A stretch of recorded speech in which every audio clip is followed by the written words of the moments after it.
Olá, pessoal. Hoje eu vou fazer uma das entrevistas, talvez a mais legal da minha vida, tá? Eu tenho aqui o prazer de apresentar para vocês professor doutor Francisco Contreras Morales, meu pai. Professor em física nuclear com área de atuação em física médica. Dá um oi aqui pro pessoal. Olá, pessoal. Nada de doutor, coisa nenhuma. Então, pai, vamos contar pro pessoal aqui que não sabe o que é física médica. A gente conhece física, a maioria das pessoas quando fala de física, pensa lá na física do segundo grau, a física newtoniana, aquela coisa e tal. A física médica é uma ramificação da física que se dedica a cuidar dos materiais radiativos que se usam na medicina. Na época minha, nós tínhamos um verdadeiro arsenal de material radioativo, de agulhas e tubos de rádio 226, muito difícil de manipular, muito difícil de se proteger. E a gente usava aí esse material em diversas patologias, colo de útero, tumores às vezes da face, infinidade de tumores. Então, física médica basicamente era para ajudar o tratamento do câncer. Para ajudar o tratamento de câncer com materiais radiativos. E isso era a braquiterapia, que era uma ramificação da radioterapia, usava materiais em vivo, no local do tumor se colocava material radioativo com a intenção de ionizar todas as células cancerosas. E qual era que era o teu trabalho específico? Então, nós cuidávamos desse arsenal radiativo e preparávamos o material para ser colocado no paciente, calculávamos o tempo que deveria permanecer esse material radioativo na superfície corporal e cuidávamos de guardar, enfim, de contabilizar que aquilo não se perdesse, não fosse parar no lixo, qualquer coisa desse tipo aí, porque o rádio, por exemplo, tinha uma meia-vida de 1.600 anos. E nós usávamos muito nos anos até os 75, mais ou menos, usamos muito material, muito rádio do 126. Depois esse material acabamos substituindo, em alguns hospitais se substituiu por césio 137, em outros não. E o césio 137 era um material radioativo com uma vida média de 30 anos aproximadamente e com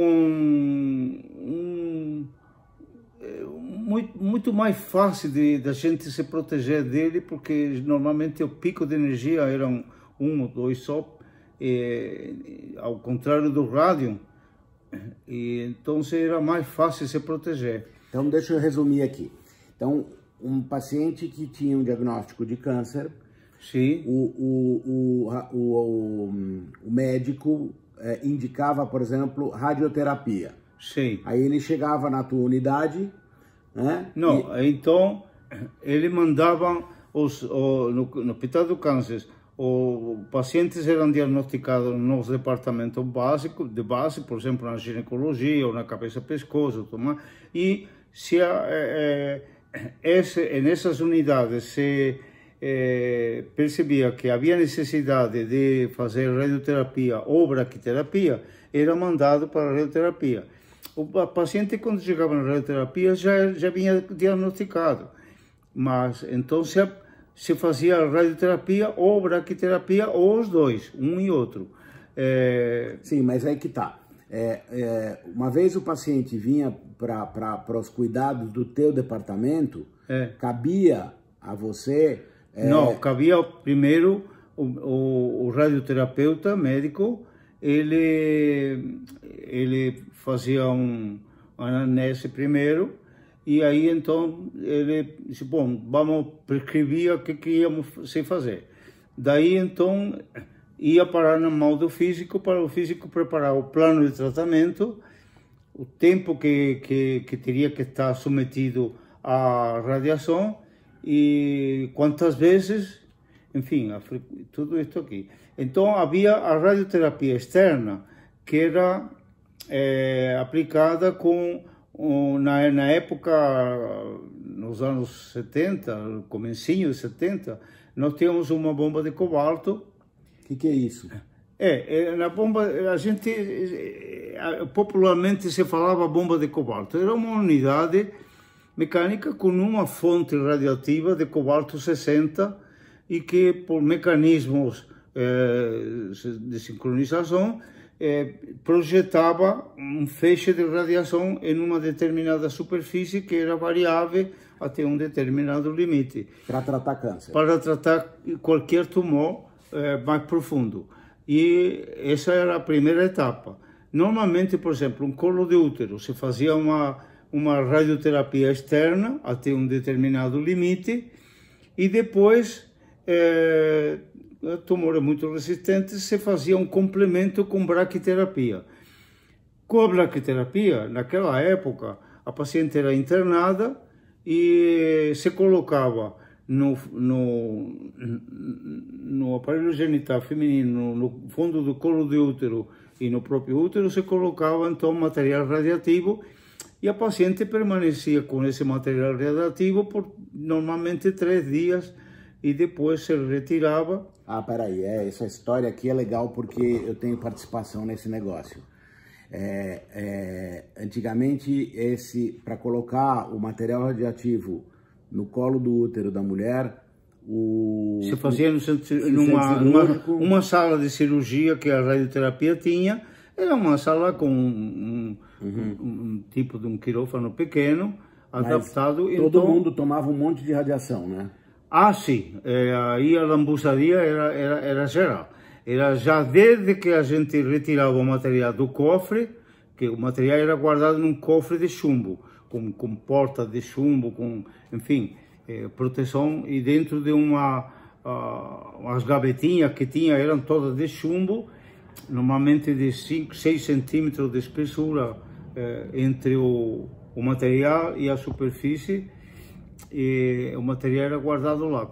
Então a radiação, a gente já começava a tomar radiação, tanto o técnico que nos ajudava, quanto o físico, para retirar o material. E o médico também. O médico também, porque o médico às vezes recebia esse aparelho já carregado de material radioativo e ele que tinha que colocar na paciente. O físico não podia mexer na paciente. Enquanto isso, a equipe de enfermagem, o médico, todo mundo na sala ia se queimando lá com radiação. Todo mundo, e depois, inclusive, a enfermagem, a moça que dava alimento para o paciente, porque a paciente ficava 3 dias na cama com aquilo lá. Embora nós colocávamos um bombinho lá, era insuficiente, havia espalhamento de radiação por todo lado. Aí o cara aqui inventou um aparelhinho que ele deu o nome de afterloading e que era uma... Conta direito aí como é que era o... O que acontece é que em centros médicos mais evoluídos, nos Estados Unidos, nos grandes centros médicos, no Texas, em Stanford, na Filadélfia, no Royal Marsden Hospital, lá em Londres, eles usavam esses aparelhos aqui, eles carregavam o material depois, primeiro sem nada. Então o médico manipulava o aparelho sem nada, então ele não tomava radiação mais. A enfermagem da sala cirúrgica também não. Então, depois se simulava, se radiografava, se estava tudo certinho, a gente conseguia carregar o material radioativo já com a paciente no quarto. Então, assim, ó, só para a pessoa entender. Então, imagina uma mulher que tem um câncer de colo de útero. Então, tinha que fazer um exame vaginal, tá? Sim. E tinha que se introduzir um material radioativo para irradiar o colo do útero. Isso. Tá? E o canal. Então, E o canal cervical também. Tinha, então, que ia fazer uma anestesia geral nessa Não. paciente. Uma sedação. Uma sedação. Uma sedação para ela ficar meio grogue, porque você incomoda isso, naturalmente, ela tá machucada. E colocar o material radioativo ali e fazer um curativo para aquele negócio não ficar mexendo de um lado para o outro. Era nesse momento que a equipe inteira tomava radiação. Então, o objetivo do aparelho que ele inventou era, de uma forma, colocar um dispositivo lá dentro, fixo, com um curativo, né? Sim. Que era um dispositivo de acrílico com umas mangueiras de plástico que ficavam para fora da vagina da paciente e depois, através dessas mangueiras, você introduzia o material radioativo. Isso. Então, ninguém mais tomava radiação, né? Só a pessoa que introduzia por um tempo muito curto. Ninguém mais não, porque o físico sempre tomava, porque tinha que carregar aquilo lá. E isso normalmente a gente não delegava para enfermagem ou os técnicos, porque era de muita responsabilidade. Então, normalmente, éramos nós, físicos, que fazíamos isso, carregar e descarregar. Através desses tubos. Então, nesse tubo, o que acontece? Nós tínhamos um tubinho de diâmetro menor, onde o material radioativo já estava lá montadinho e guardávamos já montado. Então era pegar com uma pinça e enfiar dentro das mangueirinhas que ficavam para fora. Por que eu tive participação nisso? Porque ele chegava em casa com rolos e rolos de mangueira e à noite a gente ficava cortando as mangueiras do tamanho que ele queria. Então dizia assim, ó, isso aqui eu quero com 20 centímetros, isso aqui tem que ter tantos centímetros. E a gente passava, nossa, anos a gente produziu esse material. Vamos falar de outras coisas. Tem uma história muito bacana aqui de um convite que você recebeu para... isso é curiosidade, tá? Sobre a história de Chernobyl. É porque eu era sócio da Sociedade Americana de Física há muitos anos. E quando aconteceu o problema de Chernobyl, depois de uns meses, a sociedade me mandou um convite para fazer parte de uma comitiva que iria ir a Chernobyl. Aí eu falei, pô, que legal, mas tem seu risco, altíssimo risco, né? Altíssimo risco porque todo o ambiente, a gente já sabia que todo o ambiente no entorno daquela usina estava contaminado com índices de radiação muito altos, acima dos níveis permitidos. Então poderíamos permanecer lá por tempo curtíssimo. Mas não era esse o problema. O problema foi assim que eu fiz uma pergunta: quem que ia custear a passagem e a estadia para ir lá? Aí me falaram que cada membro da comissão se autocustearia. Eu falei, bom, eu não tenho dinheiro. Nós aqui não ganhamos em dólares, ganhamos em reais. Então você teria que gastar o teu próprio dinheiro para ir lá. Para ir lá e ainda tomar radiação. Muito obrigado. Eu declinei o convite, porque esse era um convite de grego, porque como? Os americanos não eram bons para tomar radiação, então tinha que recorrer aos sócios da associação que eram sul-americanos ou mexicanos ou de outro país, que tinha a Sociedade Americana de Física, tinha muitos sócios que não eram de origem americana mesmo. Então, quando eu percebi e eu vi a lista dos nomes, eram quase todos sul-americanos. Eles iam fazer uma comissão, acho que americano mesmo tinha um ou dois só.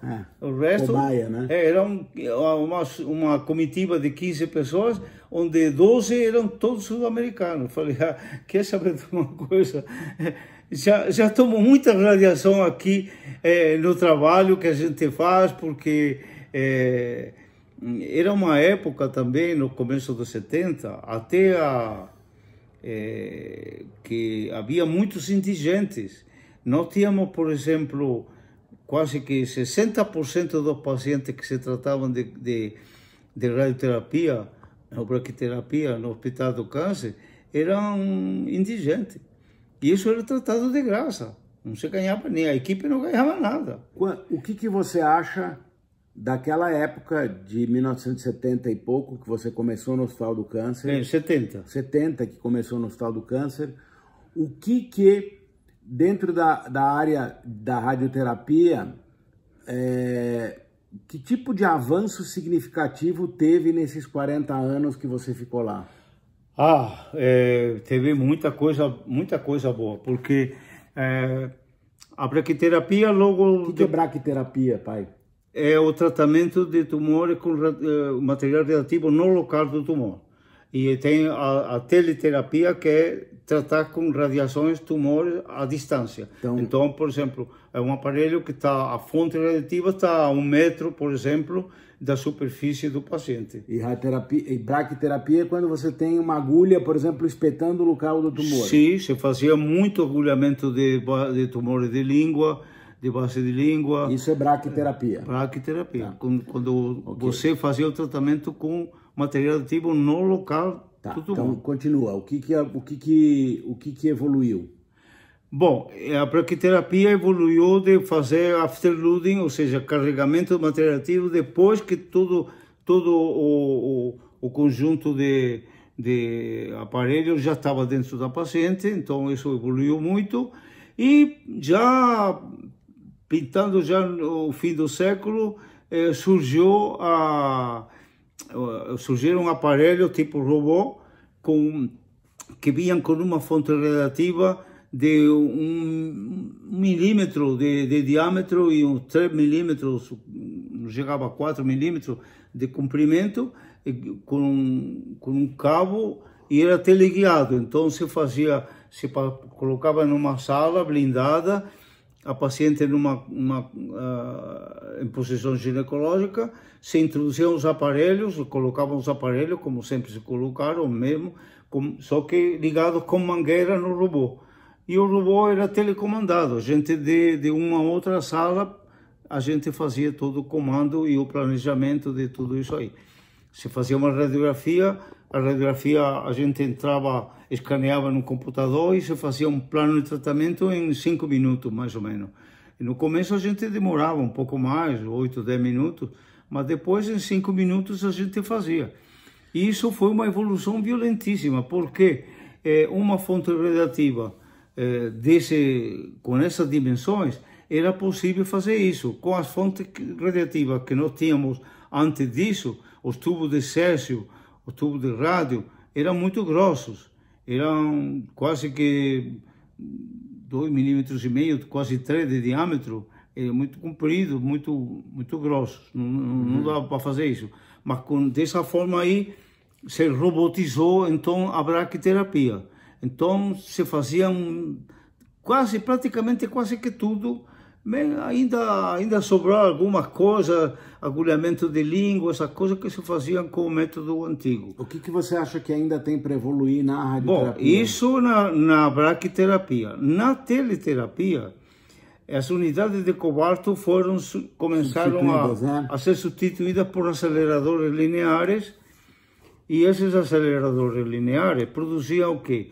Raios-X de alta intensidade, então de energia muito alta, e que atingiam tumores profundos de próstata, com outros tumores profundos, com a maior facilidade. Então isso evoluiu muito, porque o tempo que o paciente permanecia deitado na maca, embaixo do aparelho, era muito pequeno, muito pequeno. Em 2 minutos se fazia um tratamento. Então se demorava mais em deitar o paciente, preparar, ajustar, endireitar tudo mais, do que o tratamento propriamente dito, que era muito rápido. E a gente fazia, o pessoal, depois que preparava tudo, saía da sala e em comando eletrônico se fazia isso aí. Então isso evoluiu muito, e daí já se faziam tratamentos não estándar, mas individuais para cada paciente, dependendo da sua característica, a espessura, enfim, todas as dimensões do paciente. Então se considerava tudo isso aí. A heterogeneidade dos tecidos se passou a considerar melhor. Então, porque nos anos 70 era muito difícil, era tudo à mão, tudo à mão. Nem maquininha de calcular a gente tinha na época, fazíamos tudo à mão. Na régua de cálculo. Eu me lembro que eu comprei minha primeira maquininha de calcular em uma viagem que eu fiz para a Universidade de Stanford, e o pessoal da HP foi fazer uma visita e oferecer uma maquininha que tinham inventado, HP 35, se não me engano. E eu comprei, fiquei duro para burro, mas eu comprei a bendita maquininha, porque a gente não tinha, era tudo à mão. Foi realmente, o Adelino disse assim, e tem que dar graças a Deus. Então, fazer o quê? A gente fazia. O que você acha que tem para evoluir ainda na radioterapia? Bom, agora, nesses anos que eu estou afastado, houve uma evolução muito grande, porque se passou aos programas de computação, melhoraram muito, muito, muito. Então, praticamente hoje se faz tudo primeiro se faz uma tomografia, e é com essa tomografia que se faz todo o plano de tratamento. Então já se consideram heterogeneidade, se consideram pequenos movimentos de respiração, há correções já, ou seja, já se entrou em minúcias que naquela época era impossível. Mas hoje se fazem minúcias, não é que isso vai curar o paciente, mas ajuda muito, quanto mais preciso, melhor. Então, que não se deixa de curar ou tratar porque você fez um planejamento errado, não. Então, se avançou muito nessas minúcias. Essas minúcias hoje em dia são muito importantes. Então, você tem uma visualização do que vai acontecer, entendeu? Com todo o mapa de isodoses que você tem, que você consegue fazer, não deixar nenhuma região com super irradiada, que pode provocar necrose de tecido, coisas assim, e não deixar regiões frias que tenham uma dose abaixo da dose cancericida. Então isso é muito importante. Então há uma homogeneização do campo de radiação muito boa, muito precisa. Então essa precisão só se conseguiu através de computadores, programas de computação cada vez melhores, cada vez melhores. No começo eram muito simples. A gente fazia essas curvas à mão, imagina. Anos e anos.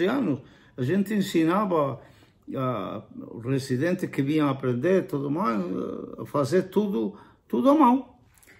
Pai, vou mudar um pouquinho de saco para mala aqui. Me diga uma coisa aqui, para as pessoas começarem a entender uma coisa, que você não fez isso a vida inteira, né? Então, com quantos anos de idade você começou a trabalhar? Isso. Opa, começar a trabalhar, eu acho que quando eu comecei a andar. Não, que você começou a ajudar lá na fazenda, você nasceu no campo, na Espanha. É uma cidade pequena, mas com muita terra, muitos olivos, muita uva, Então meu pai era produtor de acetona e de uva. Então a gente ia para a colheita de oliva, a colheita de uva. Não é só a colheita era o ponto culminante da coisa, mas é assim. Mas desde quantos anos? Desde que eu me conhecia por gente, porque lá os pais vibravam quando tinha um filho homem que ia ajudar, era um braço que ia ajudar depois. Não tinha essa história de depois eu faço? Não tem conversa mole, não. Tá, bom. Aí você entrou na Marinha, ficou na Marinha 5 anos. Aí eu fiquei na Marinha 5 anos A Marinha para mim foi a melhor escola que eu tive na vida, porque além de disciplina, que jovem é indisciplinado, então na Marinha você aprende a ser homem mesmo, não tem, fora o conhecimento fantástico que eu tive a oportunidade de adquirir na Marinha. E veio para o Brasil em 1955. Eu tinha a opção, quando chegou aos 5 anos, tinha a opção de continuar na Marinha ou não. Então eu optei por não ficar. Meus colegas ficaram todos lá e eu caí fora. E eu decidi, fui nas Ilhas Canárias, de lá de Tenerife, e vim para cá. Bom, e aí você começou a se adaptar no Brasil, arrumou alguns trabalhos, enfim. Eu tinha um colega meu alemão que veio junto comigo, víamos em três, um espanhol e um alemão, e o alemão também vinha da Marinha. E então ele, aqui no consulado alemão, eles arranjaram um trabalho na Lambreta, como o cargo era de engenheiro naquela época não tinha sistema, era engenheiro de produção. E aí ele me disse assim, tem um colega que também veio comigo, que também veio da Marinha, e eu fui lá e nem teste me fizeram, contrataram também igual que ele. E ficamos lá 1 ano e pouco. Depois eu fui trabalhar na General Motors, também mesma coisa. Uma equipe parecia a Legião Estrangeira. O departamento tinha um francês, um alemão, o espanhol, que era eu, 2 italianos, era tudo assim, era tudo imigrante. Bom, e você entrou na faculdade mais tarde. Nesse tempo que acontece que eu tentei revalidar, se havia possibilidade na Escola Politécnica de revalidar diploma de Marinha, qualquer coisa assim, e me falaram, disse, não, tem que fazer português, geografia e história do Brasil desde o ginásio. Então, o diretor da escola me disse assim, da Poli, me disse assim, olha, eu gostaria muito de ajudá-lo, mas não tem como. O senhor tem que fazer português, geografia e história do ginásio e do colégio. Então, é melhor que o senhor faça madureza do ginásio e do colégio, que são alguma matéria mais que vai acrescentar, e daí o senhor está apto a reivindicar isso aí que o senhor quer, ou então simplesmente faz vestibular e cursa de novo, porque esses documentos do senhor não vai chegar aqui, isso vai de ministério em ministério até subir, isso é melhor esquecer. E realmente tinha razão. Quando eu vi que o caminho era muito tortuoso, eu falei, então tudo bem. Então fui fazer madureza. Madureza, para quem não sabe, é o supletivo da época, era um nome de um supletivo. Era do ginásio, tinha latim, tinha espanhol. Eu tirei melhor nota em português do que em espanhol, vê se pode. Não, era assim. Então fiz tudo, aí falei, bom, o que eu vou fazer? E agora? Eu trabalhava de dia, eu não tinha pai que sustentasse, eu não tinha nada. Então o negócio foi procurar um curso noturno que o mais próximo que eu gostasse, né? E então achei que o único curso que não existia curso de engenharia de noite naquela época, isso sonho, não tinha nada. Então de noite tinha física, tinha matemáticas, na USP, no Mackenzie, e não sei se na Católica tinha alguma coisa de noite também. Me parece que tinha alguns cursos de noite, mas muito pouco também. Então não tinha muitas escolhas. Então eu fiz física. Aí quando terminei o curso de física, engatei doutorado assim, de casualidade, blum. Então foi em frente. Aí, eu me lembro que, eu me lembro de ter ido na tua formatura, e eu estou contando isso, porque hoje em dia é muito comum que a gente termine o 2º grau, engate com a universidade e com 22, 23 anos, 24 anos você está formado. E eu me lembro que eu já tinha, sei lá, uns 7, 8 anos quando eu fui na sua formatura da faculdade. Nossa, eu lembro que a gente foi na formatura, né?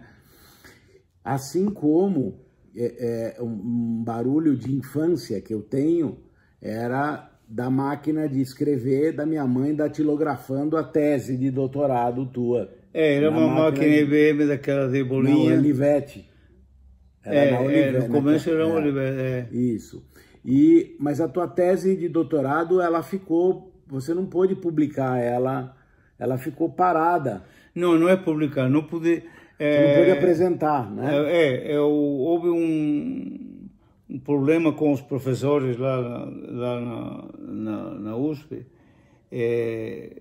porque eu fazia o doutorado com o professor Shigeo e o laboratório era no IPEM, lá em cima. E eu frequentava o laboratório de física de estado sólido lá em cima.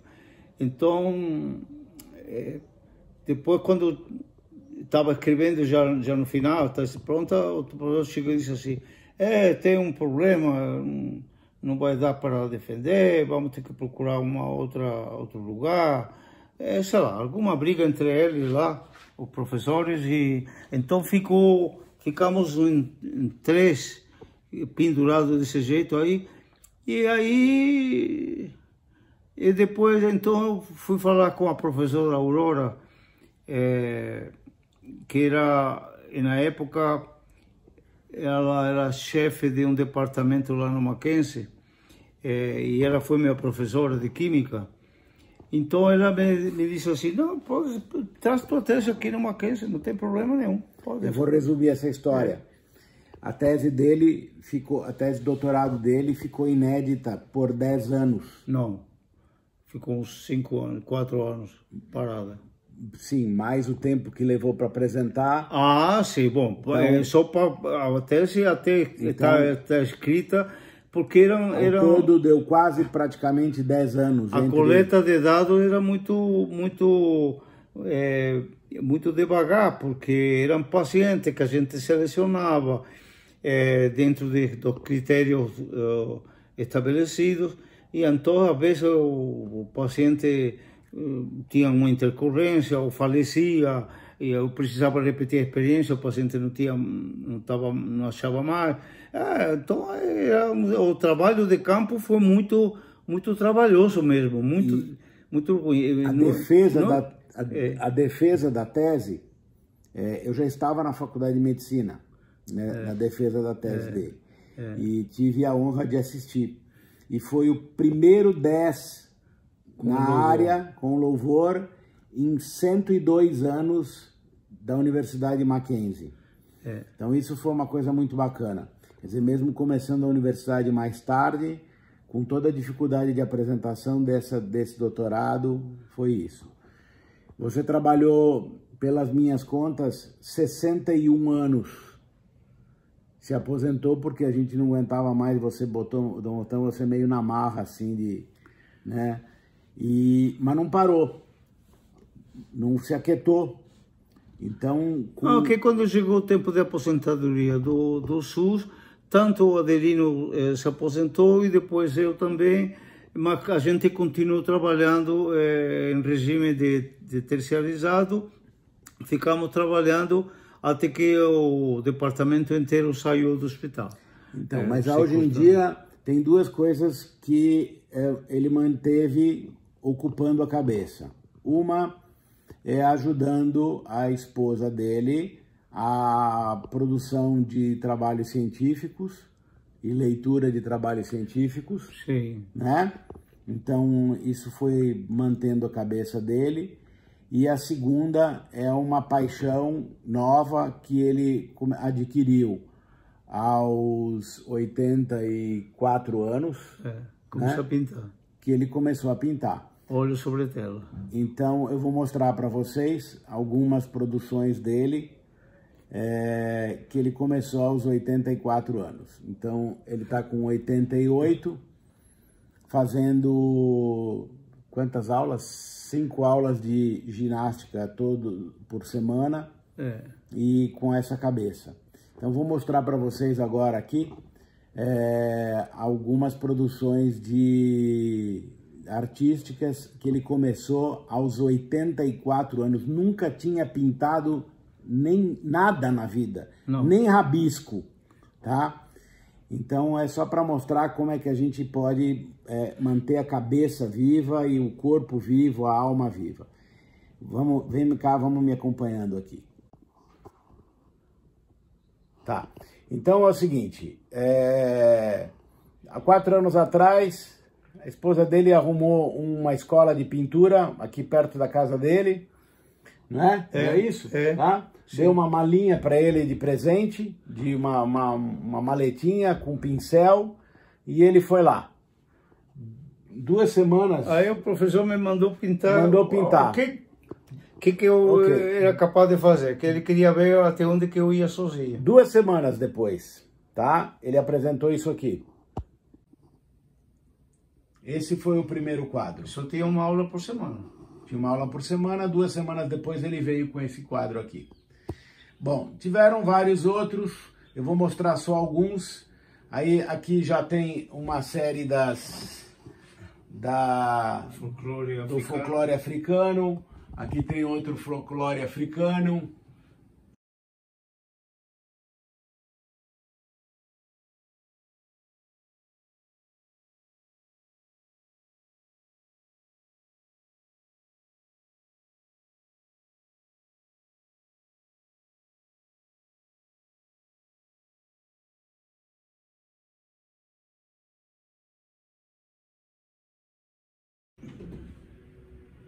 Bom, aí tem a série das espanholas, das bailarinas. Olha só que espetáculo.